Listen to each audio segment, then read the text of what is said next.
Assalamualaikum warahmatullahi wabarakatuh. Pada kesempatan kali ini, kelompok B akan menjelaskan uji hipotesis. Sebelumnya kita perkenalan kelompok. Yang pertama ada. Saya Andrian Dimas Wibowo. Selanjutnya.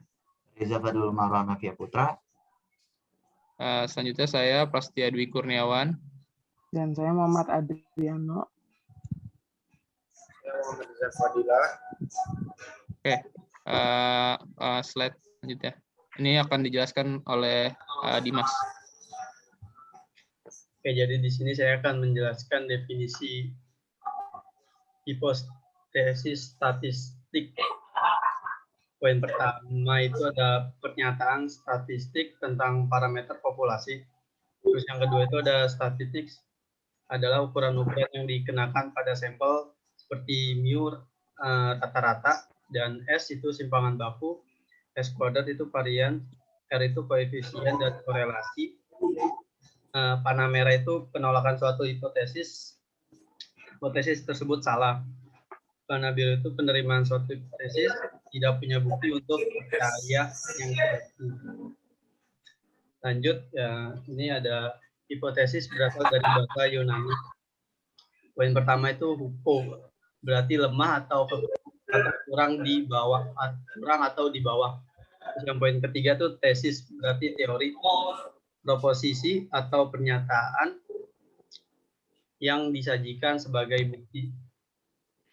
Terus yang poin ketiga tuh sehingga dapat diartikan sebagai pernyataan yang masih lemah kebenarannya dan perlu dibuktikan atau dugaan yang sifatnya sementara. Lanjut. Ya, di sini ada arah pengujian hipotesis. Yang pertama itu ada caranya uji satu pihak. Digunakan untuk menguji suatu hal yang sudah jelas, lebih besar atau lebih kecil dari hipotesis alternatif.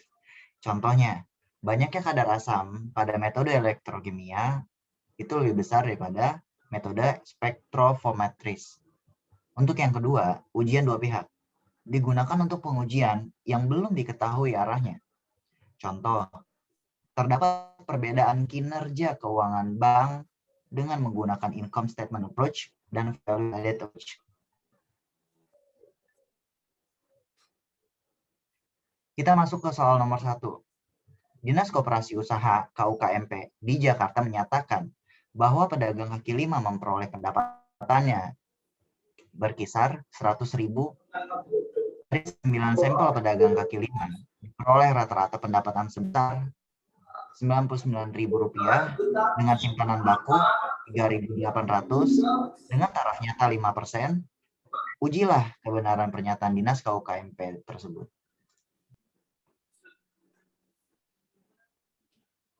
Next. Bahasanya diketahui mu-nya itu tadi pendapatan oleh kaki 5 itu 100.000. Terus datanya ada 9. Rata-ratanya 99.000, simpangan bakunya 3.800, dan taraf nyatanya 5%. Jadi hipotesis H0 dibanding mu sama dengan 100.000 dan H alfanya itu perbandingan dari mu tidak sama dengan 100.000. Nah, di sini taraf nyatanya 5% dan datanya 9. Untuk mencari titik persentase distribusinya itu N-1 sama dengan 9 kurang 1. Jadi kan datanya 9, terus dikurang 1 dari rumus sama dengan 8. Nah, kita lihat dari tabel yang di sebelah ini, titik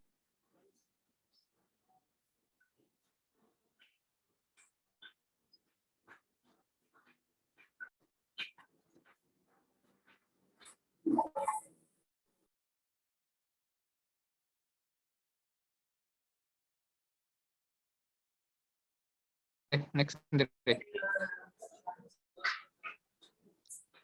Nah, selanjutnya itu yang tadi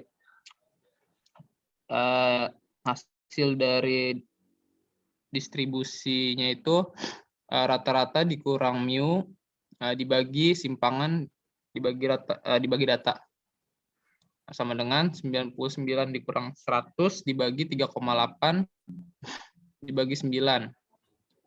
Sama dengan mendapatkan hasil minus 0,79. Nah, pada gambar di bawah ini, kurvanya menunjukkan bahwa hipotesis yang 0 ini di antara plus 2,306 dan minus 2,306. Dan tadi titiknya itu kan titik distribusinya itu minus 0,9, berarti ada di sini. Udah, selanjutnya. Selanjutnya soal nomor 2. Dinas Kesehatan mengklaim bahwa 30% balita pernah terserang penyakit cacar. Seorang peneliti menduga bahwa hal tersebut salah dan terdapat kurang dari 30% cacar. Pernyataan tersebut mengadakan survei. Survei mengatakan 10 balita yang disurvei, 2 orang diantaranya pernah terserang penyakit. Dengan data tersebut, apakah lembaga perlu menolak atau menolak yang telah dibuat dengan taraf signifikansi 5%?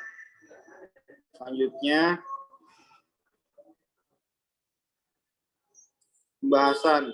Diketahui A. Menetapkan hipotesis yang akan diujikan. P sama dengan 30% sama dengan 0,3. Dengan demikian, hipotesis perbandingan P sama dengan 0,3. AA perbandingan kurang dari 0,3. Yang B, 2. Menetapkan taraf signifikan. Taraf signifikan 5%. Sama dengan 5 dibagi 100 sama dengan 0,05. Selanjutnya ada C, menghitung nilai statistik uji.